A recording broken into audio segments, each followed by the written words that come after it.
Cleveland, Ohio. Yet within less than 2 years, 3 young girls vanished without a trace. No abduction caught on camera, no screams heard through the night, only ordinary afternoons that never ended the way they should. Streets once filled with laughter turned watchful, cautious, waiting. The mystery grew heavier with each passing season. How could 3 lives simply disappear, all within sight of home? In the early 2000s, Cleveland, Ohio was still a working-class city built on long shifts, factory smoke, and quiet neighborhoods where people nodded to each other at every corner.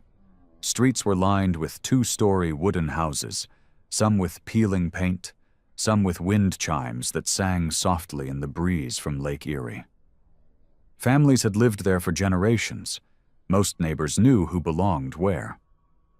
It was the kind of place where parents trusted their children to walk to school, where danger, if it existed, was something seen on the evening news, not on your own street.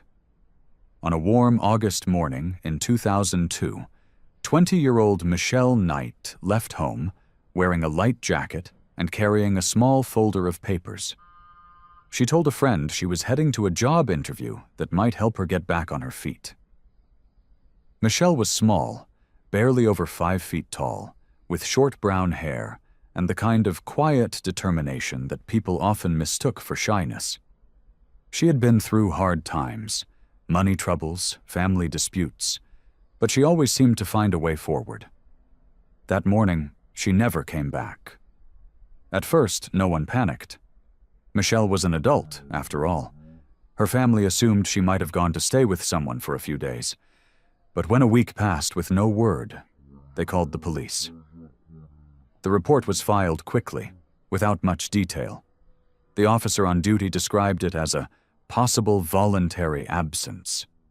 There was no sign of a struggle, no witnesses, and no immediate leads. It was the kind of report that tends to get lost in the pile, where no one can say exactly when the investigation stopped being active. 8 months later, on April 21, 2003, 16-year-old Amanda Berry finished her evening shift at a fast food restaurant just before 7 o'clock. The next day was her 17th birthday. She had planned to quit her job that night, go home, and celebrate with her family. Around 7:10 p.m., she called her sister from a payphone outside the restaurant, saying she had found a ride home and would be there soon. But she never arrived. When midnight came, her mother, Luana, began to worry. She called Amanda's friends, then the hospital, then the police. The police once again suspected a runaway. "Teenagers leave home all the time," an officer told her. "She'll probably be back." But Amanda had left behind her purse, her money, and a wrapped birthday gift for her little nephew.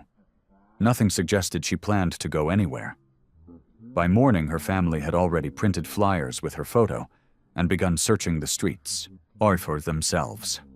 Nearly a year later, on April 2, 2004, another disappearance struck the same side of the city.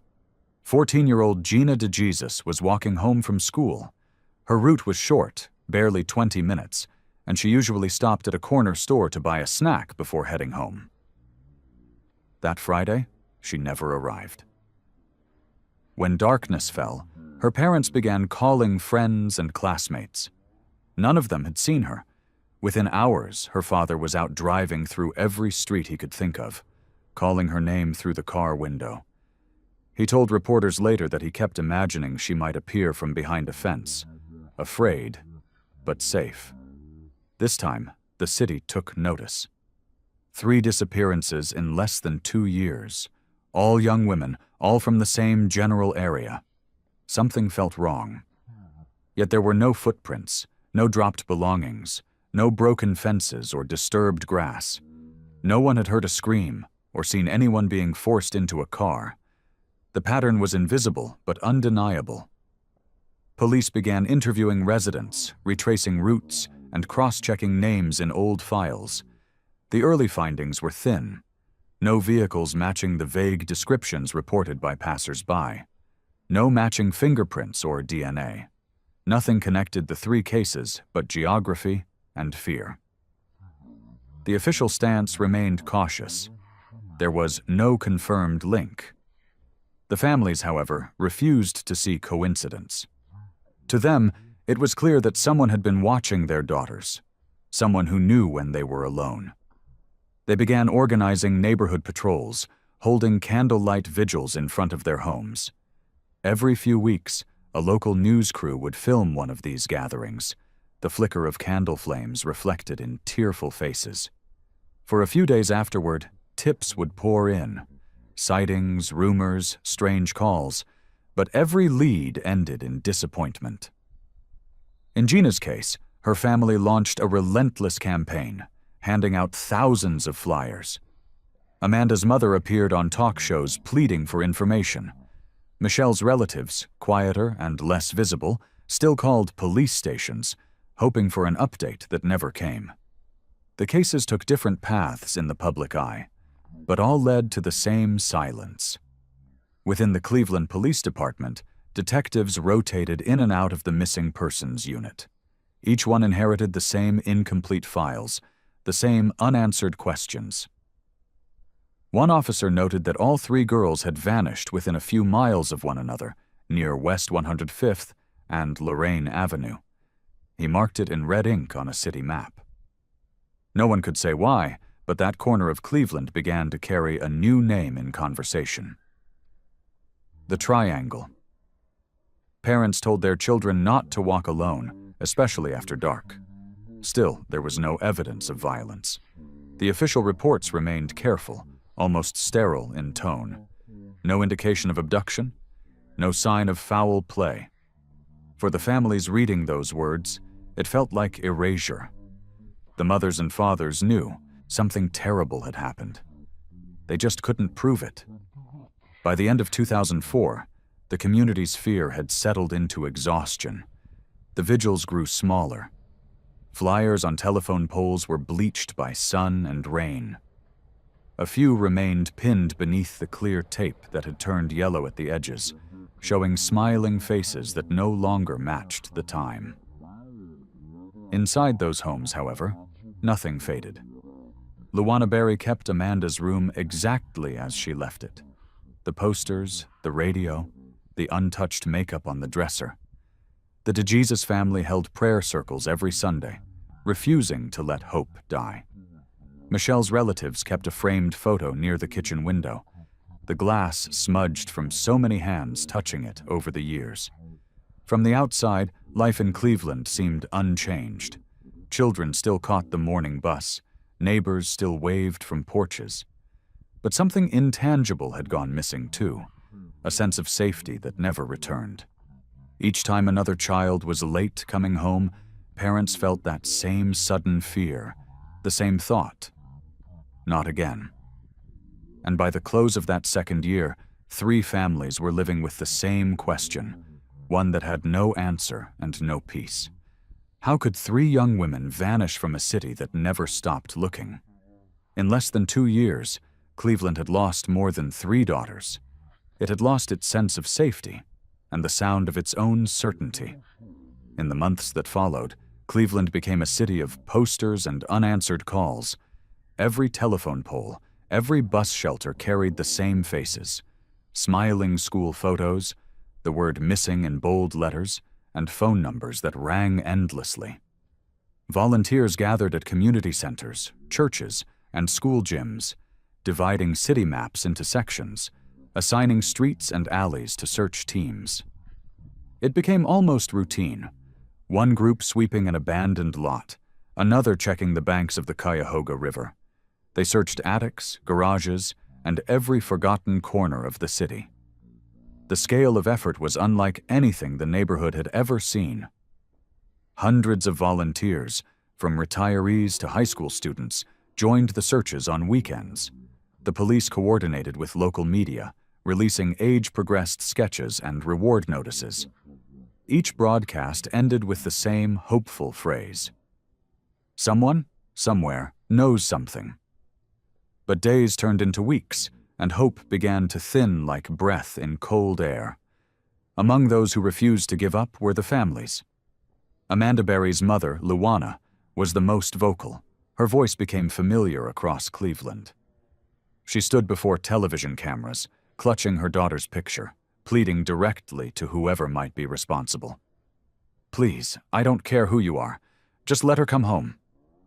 Her appearances on local news turned the Berry case into a symbol of endurance, a mother who would not stop looking.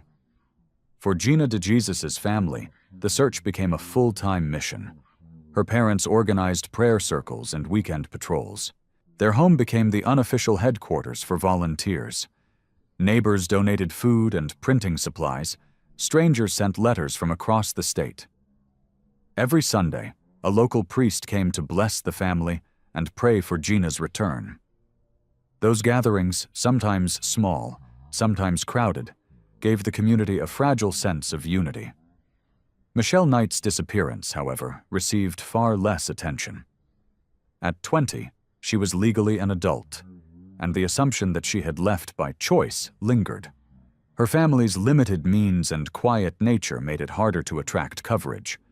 While the city searched for Amanda and Gina, Michelle's name slipped quietly out of headlines. Her case file was marked inactive within months, another line in the growing ledger of missing persons. As the search grew larger, so did the noise around it. Reports poured in. Sightings in nearby towns, rumors of girls matching descriptions in shopping malls, rest stops, or bus terminals. Each tip felt like a thread of hope. Yet every lead ended the same way. A mistake, a false alarm, or worse, a prank. In one instance, a man claimed he had seen Amanda in Pittsburgh. When investigators arrived, the address didn't exist. In another, a woman called saying Gina was living under a new name in Florida. It was false. For families already stretched thin, each rumor was both salvation and heartbreak. The local police, overwhelmed by the volume of tips, struggled to separate credible information from noise. Detectives followed every promising lead, only to find dead ends, empty houses, confused witnesses, wrong identities. Within the department, frustration simmered. Resources were limited, and missing persons cases rarely received extended attention unless foul play could be proven. But there was no body, no scene, no evidence, only absence. Still, the families kept searching. On the anniversaries of each disappearance, they lit candles at the very spots where the girls were last seen. Crowds gathered, holding signs with their names, praying aloud. Those vigils became a ritual of hope in a place where faith was the only thing left to hold. Then, in January 2004, something strange happened. A call came through to the police dispatch from a resident on Seymour Avenue, a narrow residential street about 2 miles from the Berry home. The caller reported hearing a woman screaming inside a house, like someone begging for help. 2 officers were dispatched. They knocked on the door of the address mentioned, waited, and when no one answered, walked around the property. The windows were covered, the house silent. After 15 minutes, they left, noting in their report, "Unable to verify disturbance." No further action was taken. That brief, uneventful visit would later stand out like a wound in the timeline, one of those moments where a single decision might have changed everything. But at the time, it was forgotten among the many calls police handled each night. Meanwhile, public attention ebbed and flowed with each new headline. When another child went missing elsewhere in Ohio, focus shifted. Donations for the Cleveland search funds slowed. The television crews stopped showing up to vigils. For the families, the silence was worse than the noise. They still checked payphones, hospitals, and online message boards. They still called police to ask for updates. But as months turned into years, fewer calls were returned. Inside the Berry household, Amanda's room remained untouched. Luana often sat on her bed, talking aloud as if her daughter could somehow hear her. She kept the window open on warm nights. "So the house will still smell the same when she walks back in," she once told a reporter. The DeJesus family hung Gina's school portrait in their front window, surrounded by candles that burned every evening. For Michelle's relatives, the search was quieter, but no less determined. Her cousin later said, "We didn't have the news or the big posters, but we never stopped looking." As the search dragged on, the community began to fracture between belief and resignation. Some said the girls were gone for good, victims of something too dark to name. Others clung to faith that they were still alive somewhere. A local radio host once summed up the mood. "Cleveland's praying for 3 ghosts, because no one can prove they're gone." By late 2004, winter settled over the city. Snow covered the sidewalks where the missing flyers still hung, their ink blurred by rain and frost. The police continued to log occasional tips, but internally, the tone of their reports had shifted. The word abduction appeared less often. The phrase runaway juvenile appeared more. And yet, every month, the families gathered again, candles trembling in the cold air, repeating the same names in the same order, as if speaking them out loud might keep them alive somewhere. After each night of prayer came a quieter morning, where the only thing left to face was the silence, and the hollow space where answers should have been. By 2005, the city had begun to move on, even if the families had not. The posters had weathered, their edges curled and pale, and the photos of smiling girls had turned into background scenery, seen, then ignored. Inside the Cleveland Police Department, the 3 missing person files were moved to a back cabinet labeled cold cases.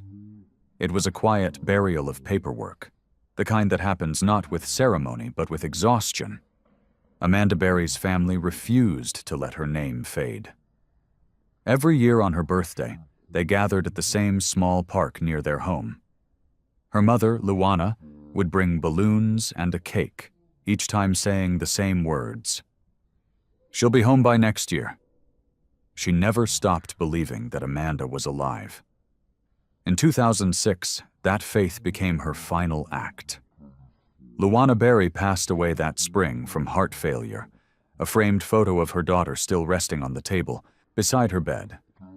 When neighbors visited the house afterward, the candles she'd lit for Amanda were still burning.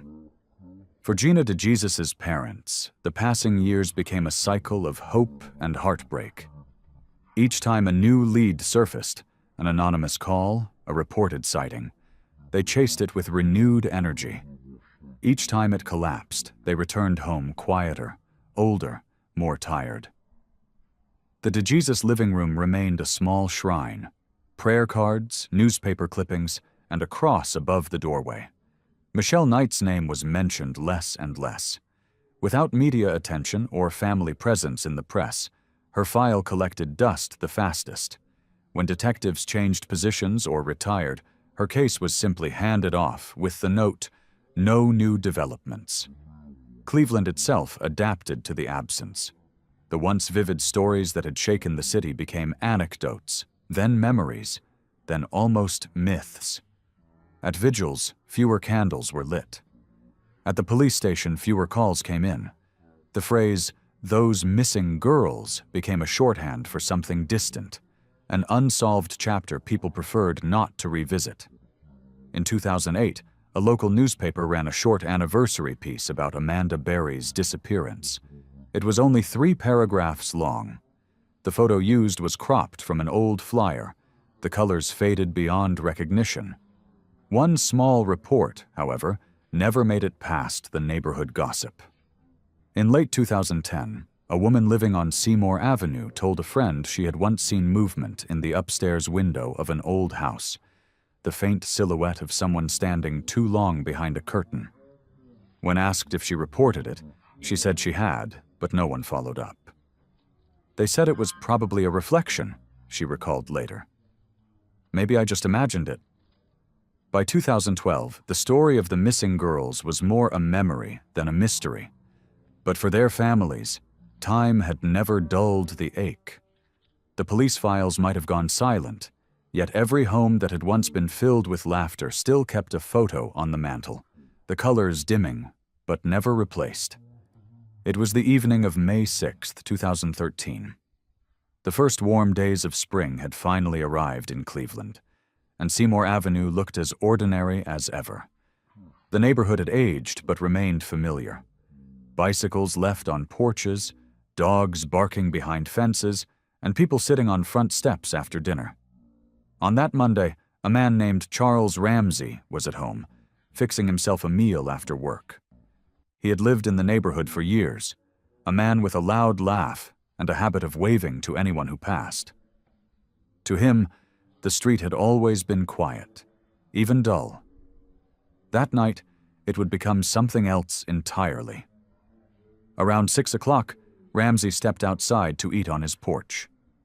The air smelled faintly of charcoal from nearby grills. Then, through the steady hum of evening sounds, he heard something that didn't belong. A desperate voice, thin but sharp, calling for help.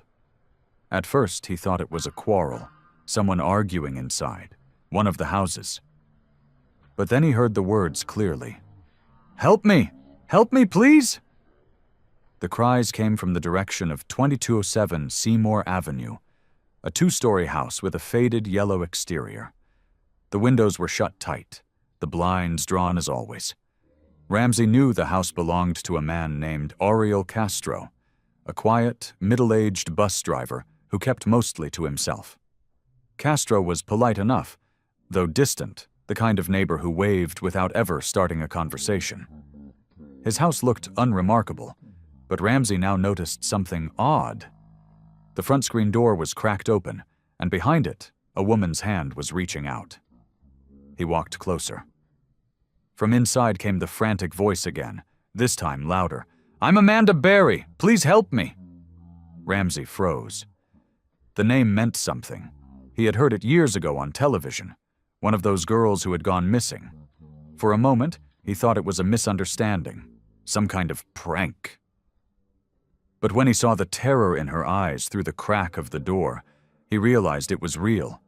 He kicked at the bottom panel of the screen door, but it barely moved. The woman shouted again that the main door was locked from the inside. "He's gone, but he'll be back soon," she cried. With another neighbor joining him, Ramsey struck the frame with his shoulder until the lock snapped. Amanda squeezed through the narrow gap, trembling, holding a small child in her arms. A little girl with wide, startled eyes. Both were barefoot, pale, and shaking. "Call 911, Amanda said, her voice breaking. "I've been kidnapped. I've been missing for 10 years. The dispatcher who took the call could hardly believe what she was hearing. Amanda's voice was raw, almost unsteady, yet unmistakable. "Help me, I'm Amanda Berry. I've been kidnapped, and I've been missing for 10 years, and I'm here now. I'm free." Within minutes, sirens began to echo across Seymour Avenue. When police arrived, Amanda led them to the front porch, her hands gripping the child close. She told them there were 2 other women inside. Officers entered the house cautiously, flashlights cutting through the dim hallways. The air inside was thick, the rooms dark and shuttered. From one of the back rooms came a faint noise, something like a sob. A moment later, they found another woman stepping slowly into the light. It was Gina DeJesus. Behind her, they found a third. Michelle Knight, older and thinner than her missing posters, but unmistakably alive. The discovery unfolded in quiet disbelief.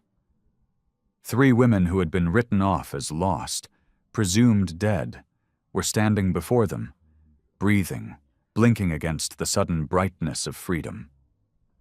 Outside, neighbors gathered along the street, drawn by the flashing lights. Someone whispered, "It can't be them," and someone else said, "It's impossible." But the names began to spread. Amanda Berry, Gina DeJesus, Michelle Knight, names that Cleveland had not spoken in years. For the police officers who had worked the cases a decade earlier, the shock was mixed with shame. Many of them had retired, convinced the girls were gone forever. Now, here they were, found not across state lines or hidden in another country, but inside a house just a few streets away from where they had vanished. Inside the house, officers began to piece together what little they could without yet understanding the full horror. The locks on the doors were reinforced from the outside. The basement had chains bolted to its walls. Windows were sealed with plywood. Every room seemed designed to keep people in, not out. But that night, there was no time for analysis, only for rescue. Paramedics examined the 3 women and the child. They were dehydrated, but alive. Michelle's first words to an officer were a whisper. "You saved us." Outside, Amanda held her daughter, whispering to calm her as they waited for the ambulance. Ramsey stood nearby, still shaking his head. Reporters later asked him what he thought in that moment. "I thought it was a miracle," he said simply. "I thought she'd been gone." Within hours, news of the rescue spread across Cleveland, then across the nation. Television screens that night showed the same house under blue flashing lights, its windows dark, its walls hiding 10 years of secrets. Journalists crowded the street. Neighbors cried openly. The following morning, the story reached the world. Headlines carried the same line: 3 missing women found alive in Cleveland. Photographs of Amanda, Gina, and Michelle, once faded on old posters, were now everywhere again, this time marked found. In the days that followed, the details began to emerge piece by piece. Ariel Castro, the homeowner, had been arrested within hours of the rescue. The little girl Amanda carried in her arms was 6 years old, her daughter, born during captivity. Gina and Michelle had been held in the same house for years, hidden behind locked doors while the city searched elsewhere. Neighbors struggled to reconcile what they had learned. Many said they had spoken to Castro countless times. He attended local events, played bass in a salsa band, even grilled in his yard.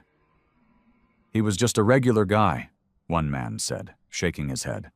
"You'd never think something like that could happen next door."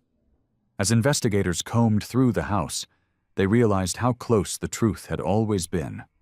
The soundproofed rooms, the concealed chains, the reinforced locks, everything designed to keep 3 women invisible inside a home full of noise and life just beyond its walls.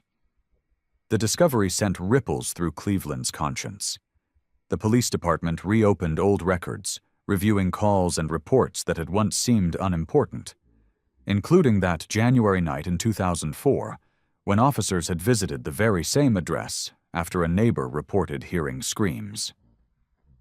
At the time, they had stayed 15 minutes, knocked on the door, and left. Now, standing outside that same house, the reality felt heavier. The cries had been real. The report had been true. For 9 more years after that visit, 3 women remained locked inside, unseen. For the families, the call from police that night was both miracle and disbelief. Gina's parents were still awake when the phone rang.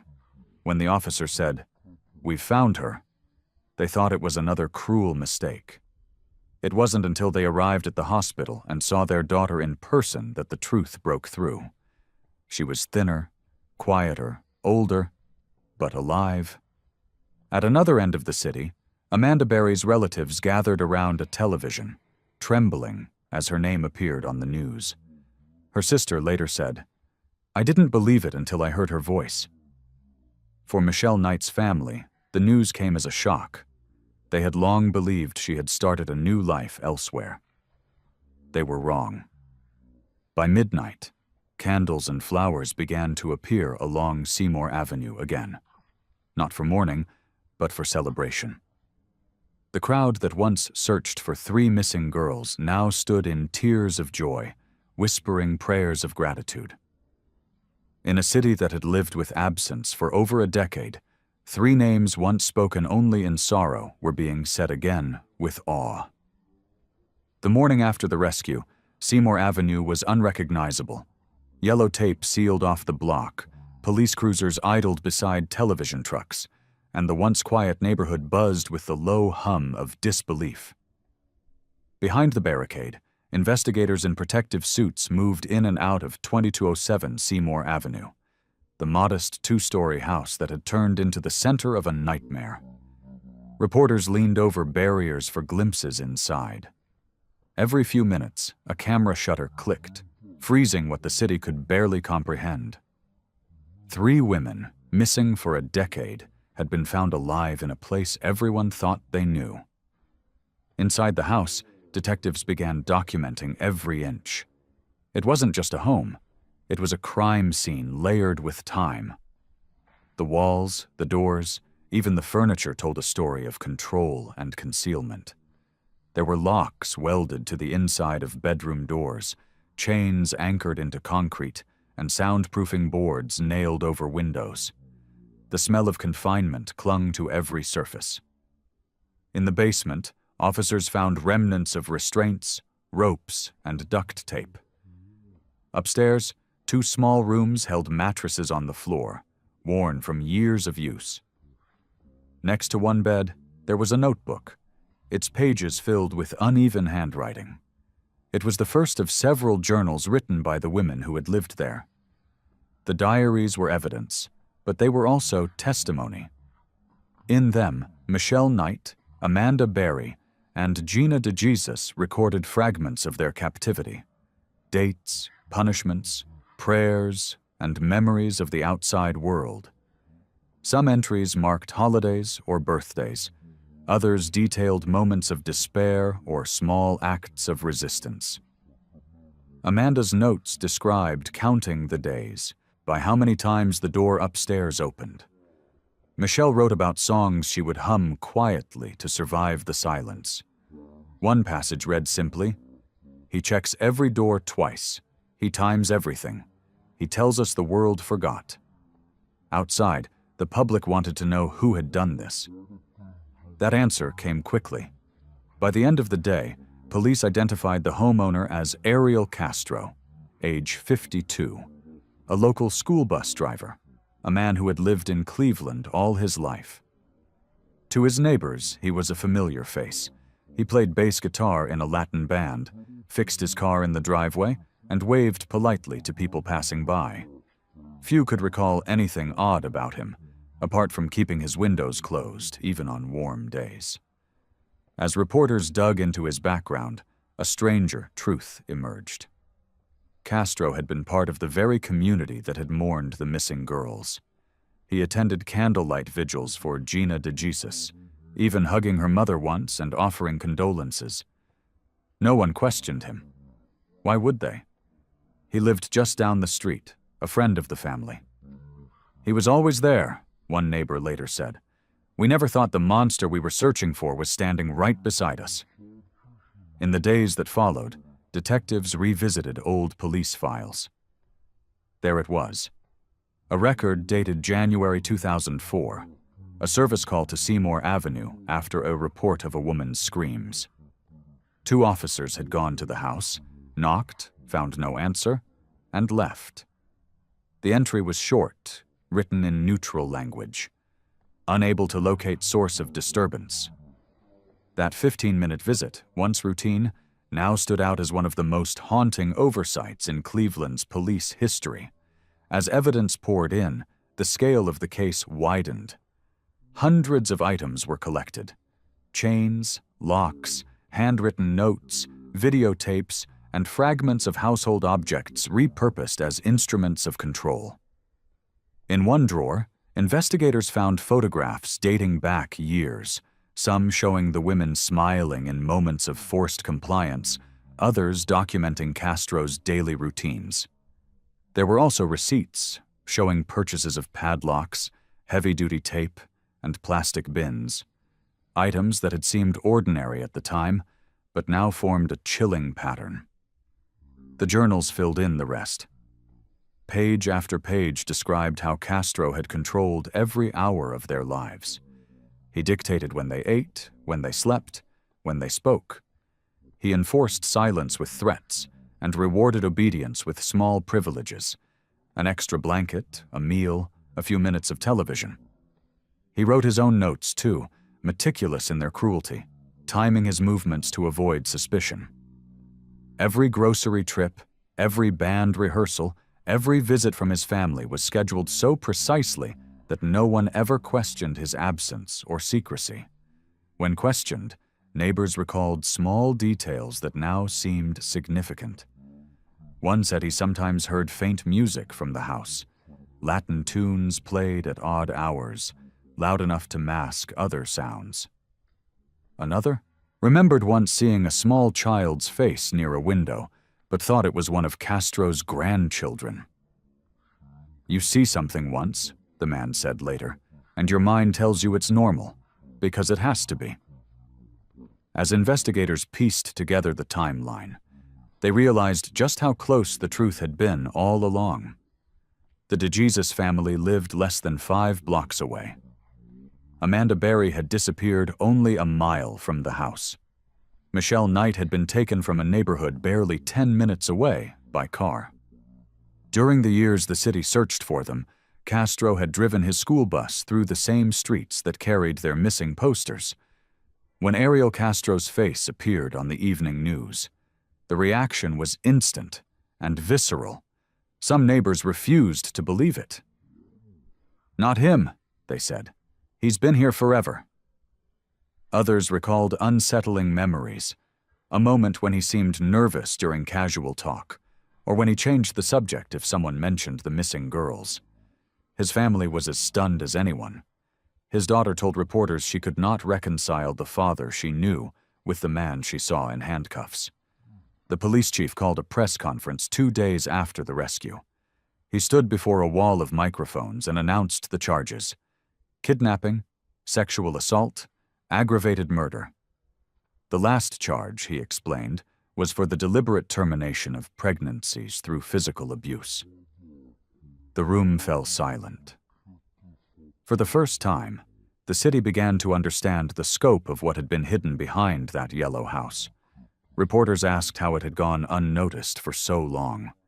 The chief's answer was brief: "We missed it." But in private, investigators admitted that the case exposed deep failures of procedure, of communication, of assumption. Too often, missing women had been classified as runaways, particularly if they came from struggling families or poor neighborhoods. Too often, police had relied on surface impressions rather than persistence. Meanwhile, the 3 survivors were taken to a secure hospital ward where specialists from across the state arrived to assist. They were physically weak but alert, answering questions carefully. The police promised they would never be forced to recount what they endured publicly. Still, fragments emerged through the journals and interviews, details that chilled even veteran detectives. Michelle Knight's notes described marking days on the wall until she lost count after year 3. Amanda Berry's included letters she had written to her mother but never mailed. One line read, "I know you're still looking for me. Don't stop." Gina DeJesus wrote prayers, repeating verses she remembered from her church, asking to be found. The entries stopped suddenly in some years, then resumed months later with shorter, simpler words. It was as if their voices had faded under the weight of time. Each page became both evidence and memorial. Together they told a story, not of death, but of survival. A slow endurance that had defied everything working against them. When the evidence was presented to prosecutors, they called it a case that redefines captivity. What struck them most wasn't just the crime's brutality, but its proximity. It had unfolded in plain sight, in a community that had searched and prayed just a few doors away. The reopening of the case forced Cleveland to confront its own reflection. People who once blamed fate now asked how they had missed the signs. How many times had they walked past that house, waved at the man mowing his lawn, and never imagined what was behind his walls? For the officers cataloging each item, the process was painstaking. Every photograph, every diary entry, every lock removed from the house became part of the story. It was not just an investigation. It was an acknowledgement of failure and resilience in equal measure. By the end of that week, as the last piece of evidence was sealed into storage, one detective summed up what everyone else felt but could not quite say. "We thought this was a story that ended 10 years ago. Turns out it never ended at all. It just waited for us to finally listen." The case once left to gather dust in a cabinet was now at the center of national attention, a symbol of both institutional blindness and human endurance. By midsummer 2013, the city that had once whispered its disbelief now waited for justice. The house on Seymour Avenue was empty, stripped of its secrets and sealed with boards. But the story it contained had only begun to unfold inside the courtroom of the Cuyahoga County Justice Center. On August 1st, Ariel Castro, once a bus driver, a father, a neighbor, was led in wearing an orange jumpsuit, wrists bound in steel. His face was blank, his eyes scanning the crowd without focus. Cameras clicked as the man who had hidden 3 women for over a decade now stood where no locked door could protect him. The charges filled pages. 937 counts in total. Kidnapping, rape, aggravated murder, assault, and unlawful imprisonment. The sheer number reflected not only the years of captivity, but every act of control, every violation repeated day after day. Each count was read aloud, a monotone litany that stretched across the courtroom like the tolling of a bell. Castro sat motionless through it all, eyes lowered. The prosecution's case was straightforward but overwhelming. They had the diaries, the chains, the locks, the journals, and the testimony of 3 women whose endurance defied explanation. But what struck the public most was the prosecutor's opening remark. These crimes occurred not in some distant wilderness or foreign prison, but in a home on a quiet American street, behind walls we all passed every day. When Castro's defense attorney rose to speak, his voice was subdued. He said his client would accept full responsibility and had chosen to plead guilty in exchange for life, imprisonment without parole, avoiding the death penalty. "He understands the harm," the lawyer said, though few in the courtroom believed it. Then came the moment that silenced even the hum of press cameras, the survivors' statements. They entered one by one, each carrying the weight of 11 years not lost, but stolen. Michelle Knight was the first to speak. Small in stature, her voice steady but firm, she faced Castro without flinching. "You took 11 years of my life," she said, "but I got my life back. I spent every day in that house wishing for freedom. Today I have it. You will die a little every day in prison for what you did." Her words carried no rage, only the quiet finality of truth. Many in the courtroom wept silently as she finished, not because of the pain in her story, but because of the strength behind it. Amanda Berry followed, her testimony shorter but equally piercing. She described the years of fear, the nights she prayed for a chance to see the world beyond the boarded windows, and the day she finally ran. She spoke of her daughter, born in captivity, and how every smile from that child had reminded her there was still life waiting beyond those walls. "I am free now," she said, "and he can never take that from me again." Gina DeJesus, the youngest when taken, stood beside her parents as she addressed the court. Her mother's hand trembled in hers. "He thought we were forgotten," she said quietly. "But we weren't. My family never stopped believing I'd come home." Each woman's words became part of the record, evidence not of crime, but of survival. When it was his turn, Ariel Castro stood and delivered a rambling statement that stunned the courtroom. He denied being a monster, claimed he was not a violent man, and described himself as sick. He spoke of love, of mistakes, of prayers. At one point, he said, "Most of the sex was consensual," a statement that drew gasps. The judge stopped him mid-sentence, reminding him that his victims were children when he took them, and that consent had no meaning under such control. Castro eventually said, "I'm not trying to make excuses," but every word he spoke was one. His final plea for understanding hung in the air unanswered. When the judge delivered the sentence, it was with deliberate clarity: life imprisonment without the possibility of parole, plus 1,000 years. The courtroom remained still. The numbers were symbolic, a way of saying that no amount of time could measure the crimes committed. "You will never again be free," the judge said. "You will never know another day outside those walls." For the survivors, it was not a moment of triumph, but of closure. No cheer, no applause, only a long exhale of relief. Justice, in its truest form, did not bring joy. It simply brought peace to the ones who had lived too long without it. The prison doors closed behind Ariel Castro a few days later. The same silence he, once imposed on others, now enveloped him.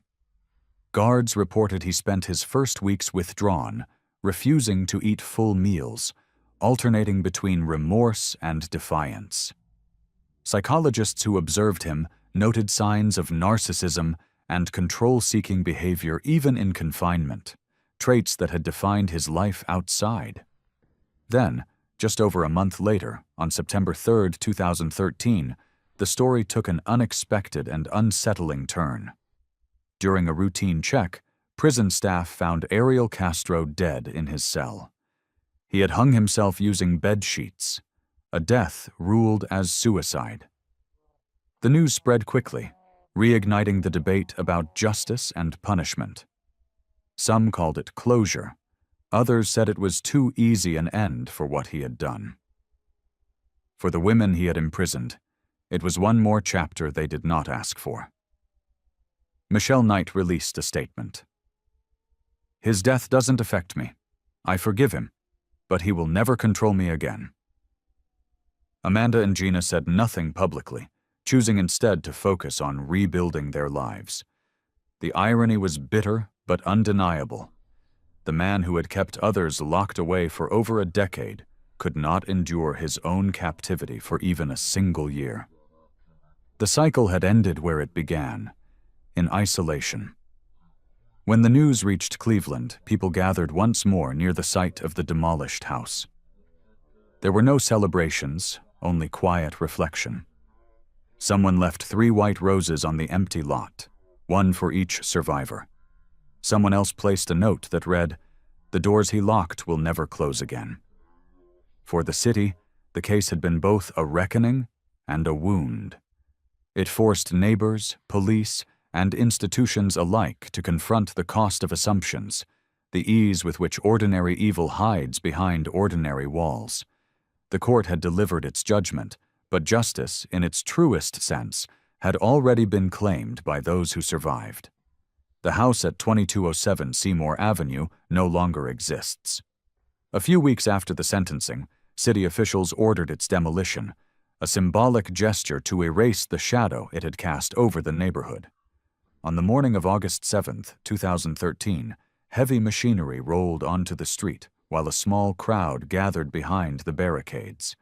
Some came to witness closure. Others came because they needed to see the darkness dismantled with their own eyes.